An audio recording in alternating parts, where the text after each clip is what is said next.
1980년대 한 시골 청년이 부푼 꿈을 안고 서울에 올라왔습니다. 공구상들이 모여있던 서울의 한 작은 골목에 한 공업사에 취직을 해서 자기가 그래도 좀 할 줄 아는 용접도 하고 허드렛 일도 하면서 정말 열심히 그곳에서 일을 했습니다. 그런데 그 사장님은 그 청년 때문에 가게가 잘 되고 돈도 잘 벌면서도 처음에 약속한 대로 임금을 제대로 주지 않았습니다. 일만 해놓으면 어떻게든 꼬투리를 잡아서 야단을 치고 시골에서 와서 아무것도 모른다고 무시하고 또 어디 갈 데 없는 시골 청년을 금방이라도 쫓아낼 것처럼 겁주면서 마땅히 주어야 할 돈의 상당 부분을 주지 않고 그냥 사장님이 다 챙긴 거죠. 잘 되는 가게에서 직원의 돈도 제대로 주지 않았으니 그 사장님은 더 돈을 많이 벌었겠지요. 어쩌면 그분은 계속 그런 식으로 자기 밑에 직원을 상대해 왔는지도 모를 일입니다. 이 청년은 쪽방에서 자취하면서 겨우 살아가는데 경제적으로도 너무 어렵고 그 부당함에 하소연도 해보고 항의도 해보았지만 아무것도 변한 것이 없었습니다. 그렇게 근 1년을 어렵게 살아가던 중에 그 고난이 깊어질수록 자신의 모습을 되돌아보게 되었습니다. 그리고 이전 자기가 다니던 그 시골 교회에서 받았던 은혜가 생각이 났습니다. 어려움이 장시간 지속될수록 그 어려움이 더 무거운 짐이 될수록 오히려 그 마음속에서는 그 은혜가 더욱 분명해지고 다시 뜨겁게 회복되어서 그 은혜 받은 대로 살아가지 못했던 자신의 모습을 더 보게 되었습니다. 그러면서 어느 순간에 도대체 내가 여기서 뭐 하고 있는가? 내가 이 가게에 그리고 이 세상에 무슨 미련이 있다고 여기서 이러고 있는가? 이러고 있느니 차라리 내가 하나님의 은혜 주신 대로 살지 못했던 내 삶을 돌아보고 내가 주님을 위해서 살아가기로 결단하는 것이 훨씬 더 낫지 않겠느냐? 그것이 하나님이 기뻐하시지 않겠느냐라고 결단을 하게 되었는데 일을 하면서도 다닐 수 있는 야간 신학교에 등록을 했습니다. 먹고 살 것도 없으니 학비 낼 것은 더더욱 없지요. 아무 대책 없이 그냥 뜨거운 마음으로 결정을 했는데 그 결심을 알게 된 교회가 조금 돕고 그를 알고 있던 주변 청년들이 조금씩 힘을 보태면서 그 신학교에 졸업하기까지 계속 공부를 할 수 있었습니다. 그 불의한 사장님과 그 밑에서 고난당하던 힘없는 한 청년의 이 짧은 이야기를 가지고 또 함께 더불어서 우리 계속 보고 있는 이 하박국 선지서의 내용을 함께 생각해 보기를 원합니다. 하박국은 자신의 시대에 유다 안에서 비일비재하게 일어나고 있는 부당한 일들, 정의가 무너지는 일들을 보고 하나님께 항의하듯이 질문을 시작했지요. 하나님, 그래도 의롭게 믿음으로 살려고 하는 자들이 저 악한 자들에 의해서 부당한 대우를 받고 착취를 당하고 압제를 당하고 있습니다. 왜 두고만 보십니까? 하나님 언제까지 이렇게 기다리시기만 할 것입니까? 하나님의 대답은 내가 그 유다를 심판하기 위하여 바벨론을 일으켜 사용하겠다였습니다. 그 흉포하고 그 악을 행하기 두려움 없는 자들을 일으켜서 즉 그들을 흥하게 하고 잘 되게 해서 그들의 힘이 강성하게 만들어서 그들로 하여금 유다를 정복하고 심판하게 하겠다. 이 하나님의 대답은 하박국의 마음을 처음 질문을 했을 때보다 더 복잡하게 만들었습니다. 뭔가 시원한 해결책이 되기보다 오히려 문제의 크기만 더 키워놓은 꼴이었습니다. 그래서 두 번째 질문을 했지요. 하나님, 어떻게 유다를 심판하기 위해서 그들보다 더 악한 자들을 사용하실 수 있습니까? 심지어 그들을 심판의 도구로 사용하기 위해서 그들을 형통케 하고 그들을 일으켜 세우는 것이 하나님의 공의에 맞습니까? 그래도 하나님의 택한 선민인 유다가 그런 사람들 밑에서 신음하는 것이 맞습니까? 신정론, 하나님의 통치, 하나님의 다스림에 관하여 하나님은 지금도 통치하고 계신지, 그리고 그 하나님의 통치는 악인과 의인 사이에서 과연 공의로우신지, 혹 누군가에게는 부당하거나 납득하기 어려운 것이 아닌지 때로 우리도 이 하박국 선지자와 같은 의문을 가질 수 있습니다.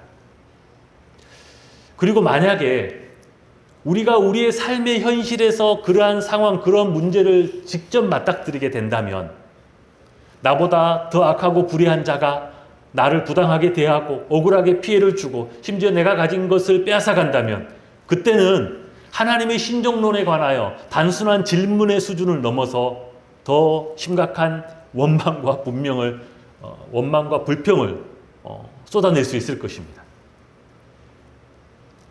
시편 73편은 악인의 형통함과 의인의 고난을 지켜보면서 거의 실족할 뻔하였던 한 시편 기자의 심정을 기록해주고 있습니다.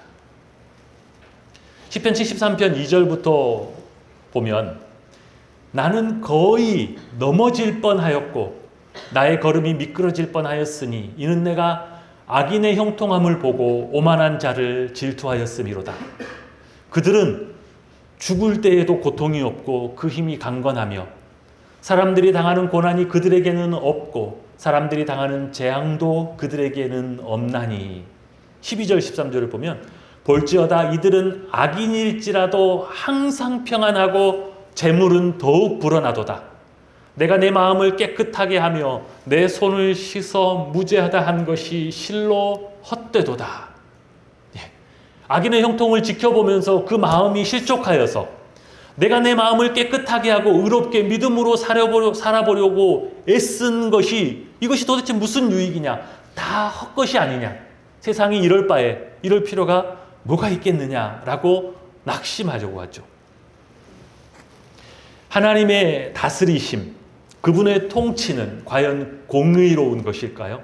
과연 모든 사람이 받아들일 수 있을 만큼 그분의 통치는 의인과 악인에게 각각 그들에게 합당한 보응을 또는 보상을 하고 계신 것일까요? 오늘 이 하박국의 질문에 대한 하나님의 대답은 우리가 함께 읽은 본문 2절부터 시작됩니다. 우리 2절과 3절을 한 목소리로 같이 한번 읽어보겠습니다. 시작. 여호와께서 내게 대답하여 이르시되 너는 이 묵시를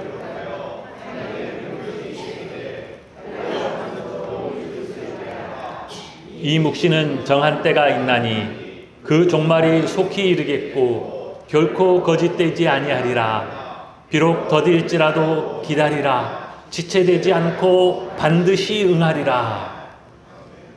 하나님은 먼저 하나님께서 지금부터 하박국 선지자에게 이르는 말씀을 분명하고 명확하게 돌판에 새겨 넣으라고 합니다.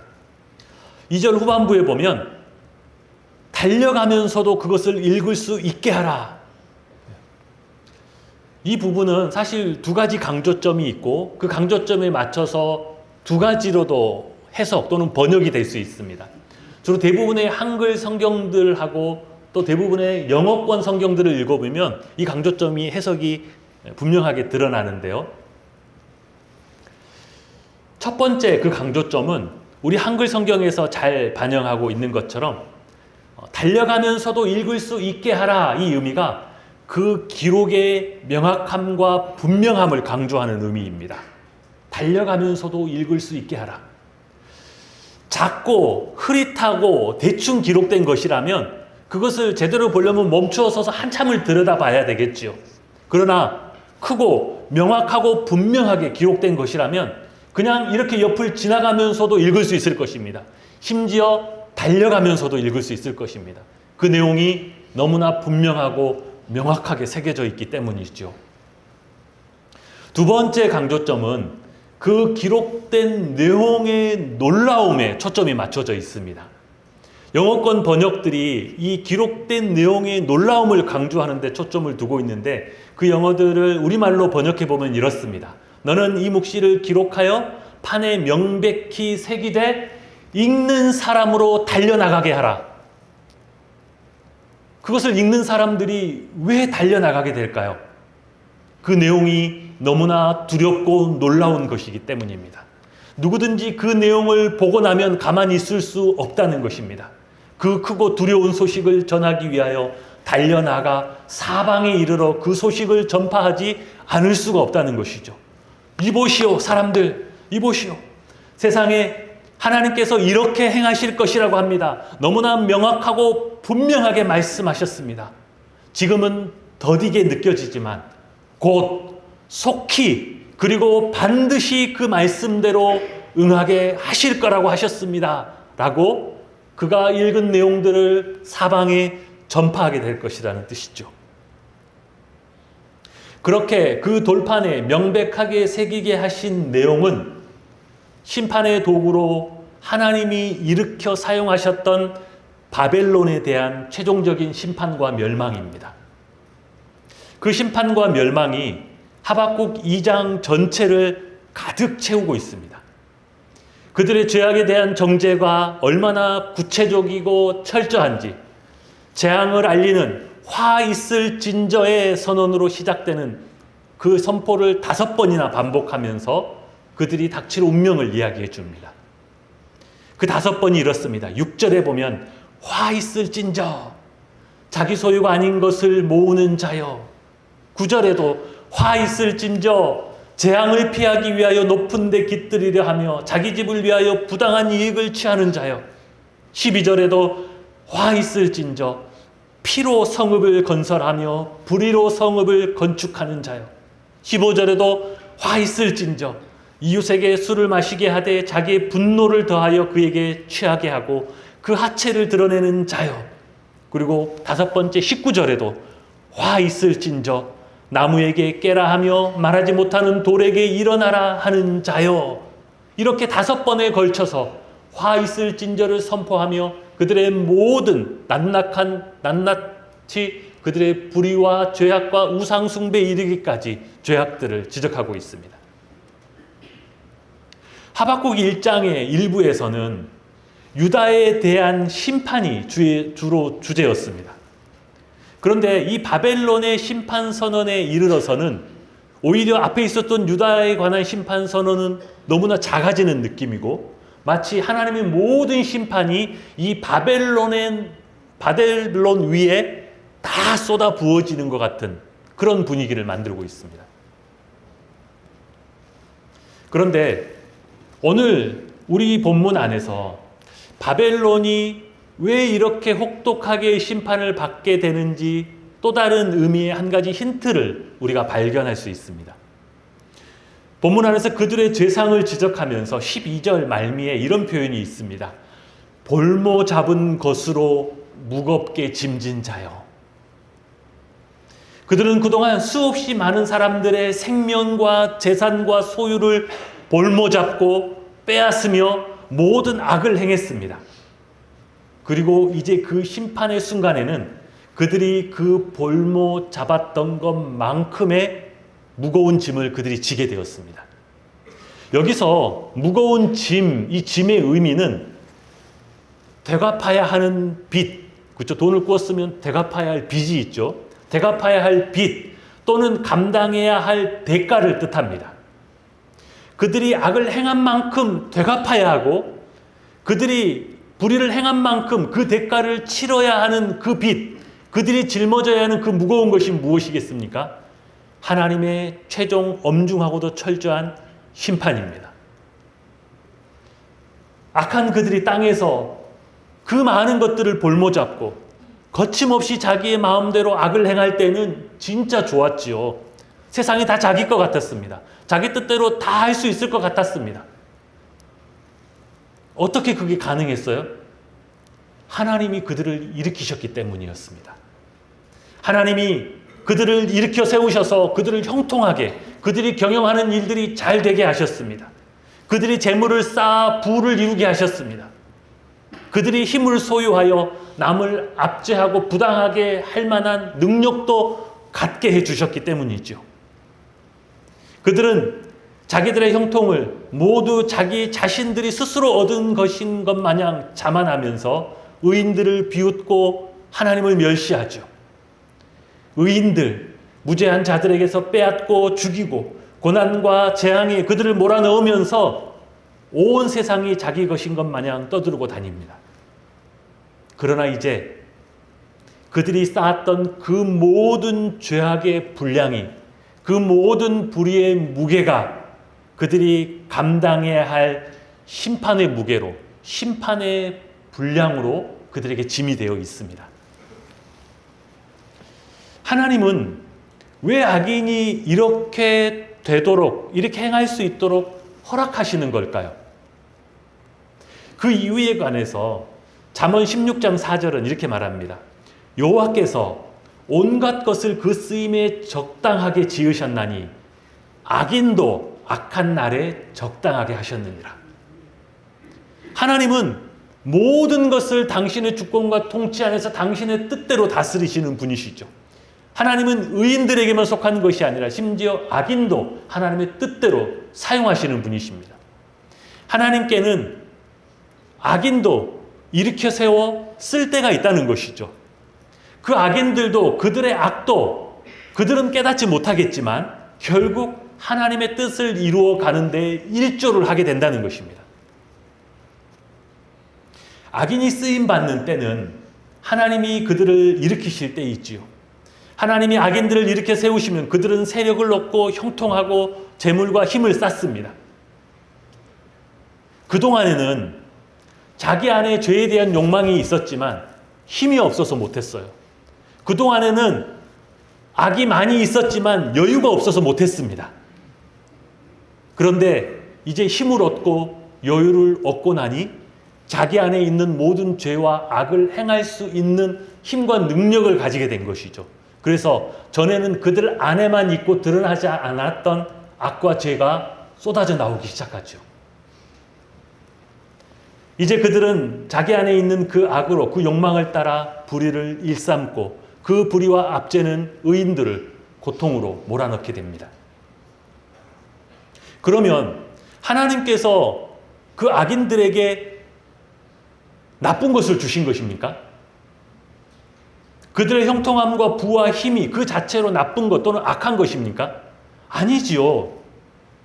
형통한 것, 부와 재물과 힘과 능력이 최소한 중립적이거나 아니면 모든 사람들이 바라고 원하는 것이잖아요. 다만 그것이 악인의 손에 쥐어져서 그 악인이 자기 속에 있는 그 악을 쏟아내는 데 사용되고 있는 것이죠. 그 악인의 악을 더 분명하게 하는 도구로 쓰임받는 것이죠. 그때 악인들의 불의와 그 죄악 속에서 하나님이 행하시는 더 놀라운 일 한 가지가 있는데 그것은 하나님이 택하신 의인들을 그 고통과 불의 속에서 연단하시고 온전케 하시는 일입니다. 많은 하나님의 사람들이 하나님의 택하심과 은혜의 부르심을 받고도 그 은혜 안에서 온전히 살지 못했습니다. 하나님을 보고 살아야 하는 사람들이 세상 속에서 그만 길을 잃어버렸습니다. 하나님이 처음 택하시고 부르셨던 그들을 하나님은 이 고난과 환난 속에서 깨어나게 하시고 본래의 자리로 돌아오게 하십니다. 처음에는 이들이 악인으로 인한 고난과 고통으로 괴롭고 원망하기도 하고 눈물도 흘리지만 그러나 그 고난 속에서 결국 하나님의 은혜를 지난날의 하나님의 택하심을 다시 기억하고 자신의 모습을 돌아보는 기회를 얻게 됐지요. 그동안에는 세상의 분주함에 휩쓸려 여유가 없었습니다. 그런데 그 고난 속에서 멈춰서게 됩니다. 그 고난 속에서 하나님의 은혜를 다시 기억하게 됩니다. 다시 기도하게 됩니다. 그리고 다시 길을 찾고 그 심령이 하나님의 은혜로 다시 회복되고 뜨거워지기 시작하지요. 우리가 악인과 의인 사이에서 행하시는 이 하나님의 일하심을 이해하기 위해서 이 세상이 이해하기 쉽고 단순하게 그냥 의인과 악인 반반씩 이 사람은 의인, 이 사람은 심판받을 악인 이렇게 단순하지 않다는 것을 조금 기억할 필요가 있습니다. 이 세상에는 흠잡을 데 없는 완전한 의인 그리고 그 반대쪽에 이제 심판받아 멸망하기에 마땅한 완전한 악인 이렇게 칼로 무자르듯이 딱 나눠진 게 아니죠. 세상이 이렇게 흑 아니면 백, 흑백 논리로 다 볼 수 있는 것이 아닙니다. 우리만 봐도 알 수 있죠. 우리가 어떻습니까? 믿음으로 살아보려고 하지만, 정말 애를 쓰기는 하지만, 그렇다고 우리가 정말로 흠없는 완전한 의인들입니까? 목사님, 저요. 예, 그럴 분은 아마 거의 없거나 극소수일 것입니다. 완전한 의인들은 극소수이고, 의인에 속한다고 할 수 있지만 여전히 부족하고 여전히 여러 가지 것으로 부끄러운 모습이 많이 있죠. 반대로 악인에 속한 자들도 마찬가지일 것입니다. 악인에 속하였다고 다 극악무도하여 지금 당장이라도 죽어 멸망할 악인들만 있습니까? 오히려 그런 악인들은 극소수이고, 상당수는 평범하면서도 악을 품고 그 악으로 이 평범한 세상 속에 섞여 살아가는 사람들이 더 많다고 할 수도 있겠죠. 아주 단순하게 이 세상의 사람들을 이렇게 네 가지로 구분해 볼 수 있을 것 같습니다. 완전한 의인, 조금 불완전한 의인, 조금 적당한 악인, 완전한 악인. 완전한 의인이나 완전한 악인은 거의 없거나 극소수인 반면에 부족하고 불완전한 의인들, 그리고 적당한 악인들이 오히려 세상의 더 많은 부분을 차지하고 있을 것입니다. 하나님이 이 사람들 사이에서 잠시 악인들에게 형통함을 주시고, 또 의인들은 그 악인의 형통함 아래에서 고난당하게 하시면서 무슨 일들을 하시냐?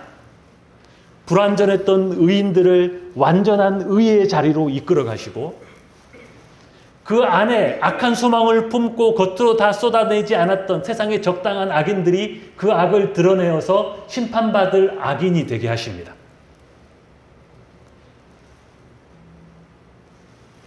불완전한 의인들, 하나님 앞에 택함을 받고 은혜는 받았으나 그 은혜로 살지 못하는 자들이 고난 속에서 하나님께로 돌아가게 되죠. 그리고 악의 소망을 품고 있었으나 힘이 없고 돈이 없고 여력이 없어서 그 악을 행하지 못하였던 자들이 이제 옳다거나 그 악을 쏟아내면서 최후 심판에까지 아직 다 채우지 못한 그들의 죄악을 가득 채우게 됩니다. 악인들은 스스로 자신의 그 부족한 죄악을 마저 채우면서 하나님의 심판이 얼마나 공의롭고 정의로운가를 더욱 명확하게 드러내게 됩니다. 그렇죠. 나의 의인들은 고난 속에서도 끝까지 의의 자리를 지켰는데 너희들은 형통한 속에서도 더 불의를 행하였으니 너희의 심판이 불의하냐? 아무도 대꾸할 수 없을 것입니다. 심판받는 악인들도 자기의 심판받기에 합당한 운명을 거부할 수 없게 되겠죠. 잠언 5장 22절은 이렇게 말합니다. 악인은 자기의 악에 걸리며 자기의 죄의 줄에 매이나니, 자기들의 악, 자기들의 죄에 스스로 걸려 매이고 넘어지게 된다는 것이죠. 그러므로 악인의 형통, 악인이 자기보다 더 의로운 자를 압제하고 불의를 행하는 것이, 그렇게 허락하는 것이 하나님의 공의를 무너뜨리는 것인가요? 그것이 의인에게는 부당하고 악인에게는 혜택을 주는 것입니까? 우리는 하나님의 그 완전한 섭리와 공의를 다 깨닫지 못하고 알지 못하고, 다만 우리 눈앞에 지금 당장 악인의 형통함을, 그들의 성공함을, 그들이 힘을 얻는 것을 보면서 하나님 왜 두고 보십니까? 라고 원망하고 불평할 때가 있죠. 마치 하나님이 의인에게는 부당하게 방치하시고 악인들에게는 넘치는 혜택을 주시는 것처럼 오해합니다. 그러나 실상은 정반대의 일을 하고 계신 것이죠. 시편 73편의 기자, 악인의 형통함을 보고 넘어질 뻔하고 거의 미끄러질 뻔하였다는 그는 그 하나님의 섭리와 행하심을 깨닫고 나서 이렇게 고백합니다. 22절부터 보면 내가 이같이 우매무지함으로 주 앞에 짐승이오나 내가 항상 주와 함께하니 주께서 내 오른손을 붙드셨나이다. 주의 교훈으로 나를 인도하시고 후에는 영광으로 나를 영접하시리니 하늘에서는 주 외에 누가 내게 있으리요? 땅에서도 주밖에 내가 사모할 이 없나이다. 오직 하나님밖에 없습니다. 예, 통치하시고 행하시고 나를 책임지시는 하나님이 나의 모든 것입니다 라고 고백하게 되죠. 그러니 하나님의 행하시는 섭리와 하나님의 행하시는 완전한 공의를 믿음의 눈으로 보면 가장 불쌍한 사람들, 가장 비참한 사람들이 악인이면서 형통하는 사람들입니다. 형통해서 힘을 얻고 형통해서 부를 쌓고 그것으로 의인을 압제하고 그것으로 죄악을 행하면서 자기 자신을 위한 마지막 심판을 쌓는 자들이기 때문이죠. 그들은 의인을 돌이키게 하시고 의인을 연단하시는 하나님의 손에 붙들려 쓰임 받으면서도 그 쓰임을 다한 후에는 버림받아 멸망할 수밖에 없는 운명을 갖고 있는 자들이죠. 마태복음 5장에서 왜 예수님께서 제자들에게 너희 원수를 사랑하고 너희를 박해하는 자를 위해서 기도하라고 하셨을까요? 세상에 그보다 더 불행한 자들은 없기 때문입니다. 잠시 그들의 것을 누리고 잠시 그들의 목소리를 내는 것 같지만 조금만 시야를 넓혀서 믿음의 관점으로 보면 그보다 더 불행한 자들이 없기 때문입니다. 그러므로 오늘 본문의 4절에 보면 보라 그의 마음은 교만하며 그 속에서 정직하지 못하나 형통한 악인들을 대하면서 하시는 말씀입니다. 그럼에도 불구하고 그들은 아무것도 깨닫지 못한 채로 여전히 교만하고 그들 안에는 하나님이 인정하실 만한 어떠한 정직이나 진실함을 찾을 수 없습니다. 그것이 악인들의 현재 모습이고 그 악으로 살아가는 마지막 운명이 심판인 것이죠. 그러나 의인은 하나님이 인정하시는 의인은 그의 믿음으로 말미암아 살리라. 의인은 하나님이 인정하시는 사람은 그 부당해 보이고 다 이해할 수 없는 세상의 고난 속에서도 그 모든 것들 위에서 행하시는 하나님의 완전한 주권과 공의를 믿고 그 믿음으로 살아가는 자들입니다.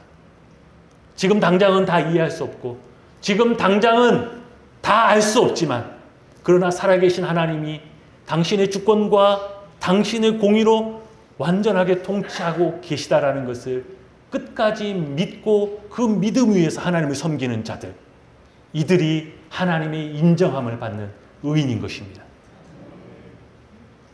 하나님, 더 악한 바벨론을 사용하시다니요. 하나님 왜 이런 불의한 자들을 두고 보십니까? 하나님의 완전한 공의는 어디 있습니까? 하나님의 섭리를 다 알지 못하는 자들은 여전히 그런 질문을 하고 있지만 실상은 하나님은 지금도 하나님의 완전한 공의를 이루고 계십니다. 그리고 지금 그 하나님의 공의는 하나님의 택함을 받고 은혜를 아는 우리들을 향하여서 악인으로 인하여 원망하지 말고 악인으로 인하여 그들을 부러워하지 말고 불평하지 말고 너희는 그 고난을 통하여 더욱 온전한 하나님의 사람으로 나아오라고 명령하고 계십니다. 그 고난의 용광로 속에서 하나님이 전에 은혜 주셨던 대로 살지 못했던 모습, 여전히 우리 안에 남아있는 모든 불의와 허물과 죄를 다 벗어버리고 그 고난의 용광로, 하나님의 연단의 용광로 속에서 하나님의 사람으로 믿음으로 사는 의인으로 이것이 하나님의 뜻이다라고 우리에게 말씀하고 계신 줄 믿습니다. 모든 민족과 만민 위에서 지금도 다스리시는 하나님, 통치하시는 하나님, 그분의 완전한 공의와 그 신실함에 관한 믿음이 이 세상을 살아가는 여러분의 믿음이 될 수 있기를 축복합니다. 그 믿음 위에서 더 온전한 하나님의 사람으로 날마다 그 은혜의 보좌 앞에 나아갈 수 있기를 주님의 이름으로 축복합니다.